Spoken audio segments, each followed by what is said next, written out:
फागुन के होली में ब्रह्मा जी आई हैं। फागुन के होली में ब्रह्मा जी आई हैं। संगवा में सरस्वती मैया हो, संगवा सरस्वती मैया हो। रंगवा उराव सखी, रंगवा उरा सखी। फागुन में होली मनाव सखी, फागुन में होली मनावा सखी। फागुन में होली मनावा, फागुन के होली में विष्णु जी आई हैं। फागुन के होली में विष्णु जी आई हैं। संगवा में लक्ष्मी मैया हो, संगवा लक्ष्मी मैया हो। रंगवा उराव सखी, रंगवा उराव सखी। अब फागुन में होली मना सखी, अब फागुन में होली मनाव। चर्चा में होली मनाव सखी, चर्चा में होली मनाव।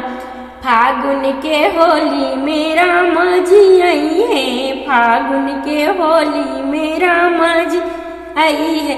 संगवा में सीता मैया हो, संगवा सीता मैया हो। रंगवा उराव सखी, ई रंगवा उराव सखी। अब फागुन में होली मनाव सखी, फागुन में होली मनाव सखी। फागुन में होली मनाव सखी। फागुन के होली में कृष्ण जी आई हैं। फागुन के हो में कृष्ण जी आई हैं। संगवा में राधा मैया हो, संगवा राधा मैया हो। अब रंगवा उराव सखी, ई फागुन में होली मनाव सखी। में होली मनाव। फागुन के होली में शंकर जी आई हैं। फागुन के होली में शंकर जी आई हैं। संगवा में पार्वती मैया हो, संगवा पार्वती मैया हो। अब रंगवा उराव सखी, ई रंगवा उराव सखी। फागुन में होली मनाव सखी, अब फागुन में हो मनाव सखी। अब चर्चा में होली मनाव सखी।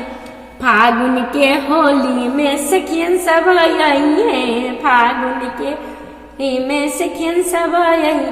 अब रंगवा उराव सखी, अब रंगवा उराव सखी। अब फागुन में होली मनाव सखी, अब फागुन में होली मनाव सखी। अब फागुन में होली मना सखी। अब चर्चा में होली मनाव सखी, अब चर्चा में होली मनाव सखी।